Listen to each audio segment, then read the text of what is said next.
Fala, meus alunos, sejam bem-vindos a mais esse vídeo do nosso curso de Python em tópicos especiais. Muito bem, no vídeo passado nós vimos aí, retornando ao nosso projeto do jogo de adivinhação do número, né? Onde a gente tem que descobrir o número, no caso o número aqui por enquanto é 42. Nós vimos como nós implementamos aqui o número de tentativas. Para isso, nós utilizamos o while como ferramenta para implementar essas tentativas. Vimos aqui que com o while não é difícil, basta você botar aqui o total de tentativas. Enquanto essa variável aqui, tentativas, não chegar a esse total, ele vai ficar repetindo o programa, perguntando o número para o usuário. E sempre alertando a ele se ele deve digitar um número maior ou menor. Aqui está o incremento desse número de testes, né? Pois bem, mas no vídeo passado, quer dizer, no tópico passado, nós fizemos um trabalho onde a gente tinha também que criar um outro jogo. Nós tínhamos que criar um jogo onde havia uma sequência de números, né, para serem preenchidos, e vimos como utilizar o for para realizar essa sequência de números. Na verdade, era um jogo de memória, né? Pois bem, será que a gente consegue utilizar o for também aqui no nosso jogo? Bom, vamos dar uma olhada nisso, né? Eu já falei lá naquele trabalho como a gente utiliza o for, mas eu gostaria de mostrar em mais detalhes aqui. Eu vou abrir rapidamente o console, vou deixar só o console aqui para a gente fazer alguns testes. Bom, lá no vídeo a gente criou, lá no nosso trabalho, nós criamos um vetor, né? E nós vimos que esse vetor nós podemos preencher com uma lista de números. Vamos botar alguns números aqui. 1, 2, 3, 4, 5. Beleza. Vimos também que a gente pode utilizar o for com uma variável qualquer. Por exemplo, vamos botar aqui x. Né? Essa variável aqui é que vai conter esse valor dessa lista, né? Então, for x in vetor, e aqui nós podemos, ele vai fazer aqui a cada passo uma posição de x dentro do valor do vetor, né? Então, em x inicialmente vai valer o primeiro valor 1, depois o 2, o 3 e assim sucessivamente. Vamos fazer o seguinte, vamos imprimir aqui, vou dar aqui um print, para ele imprimir esse valor de x, a gente vai ver isso na tela. Tá? Então, vou dar um Enter aqui. Perdão, pessoal. Aqui eu esqueci de colocar um espaço, né? Fazer a indentação, tá? Então, vou dar um espacinho aqui. Agora sim, eu vou colocar aqui o print x.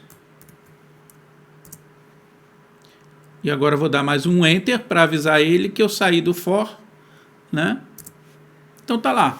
A gente pode ver aqui que ele imprimiu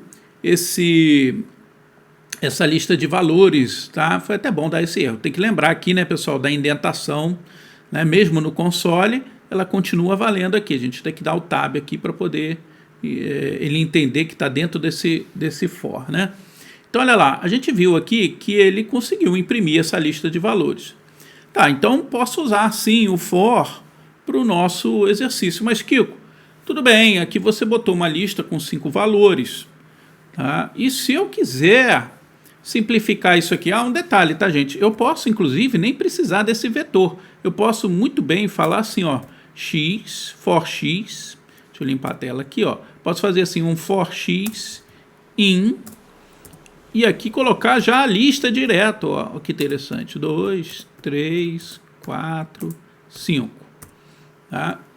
E colocando aqui, por exemplo, novamente o nosso print x. Mais um Enter. Então tá lá, ele imprimiu os valores da lista como a gente havia previsto.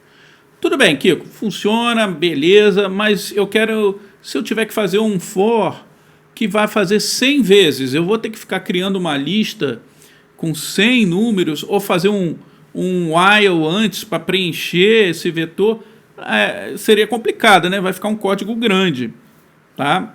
É muito trabalhoso para fazer esse for. Para isso, gente, o pessoal do Python criou uma função chamada range.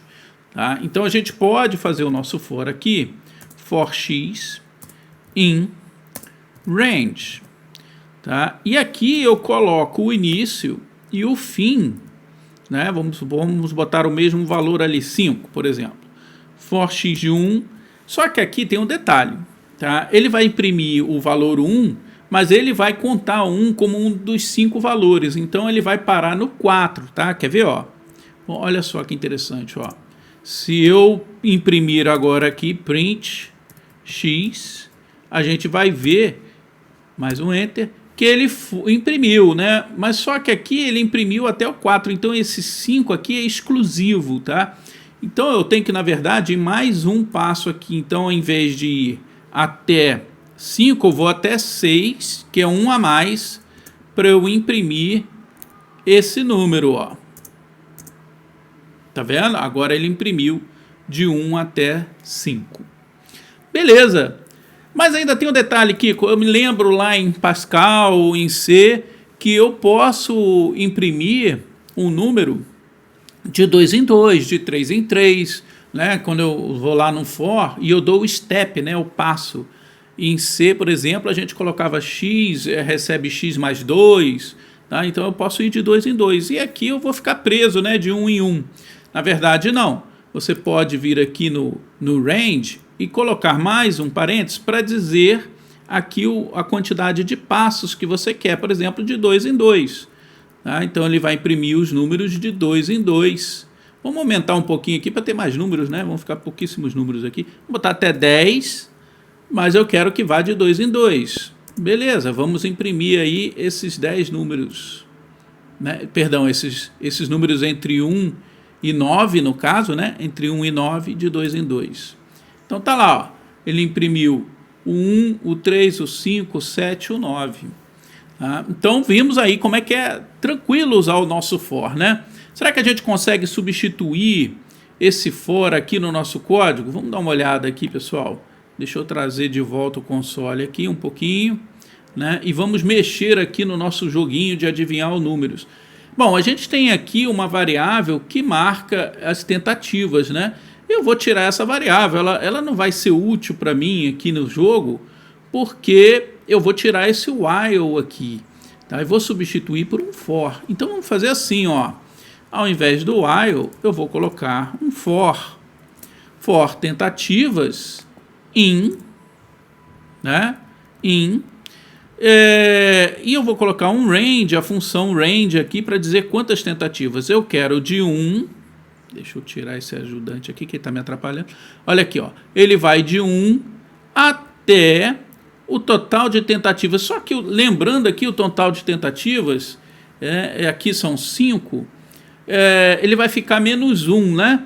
Então, eu vou colocar aqui o total de tentativas mais 1, só para a gente lembrar que são sempre mais uma tentativa, né? Ele exclui essa aqui. Perdão, fechar o parênteses aqui. Tudo bem.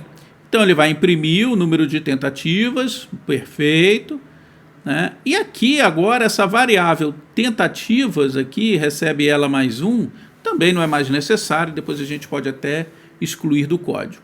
Tá? Vamos rodar e vamos ver como é que ficou isso aqui, ó. Deixa eu trazer, desse tamanho aqui tá bom, né? Então, tentativa de 1 a 5, digite um número.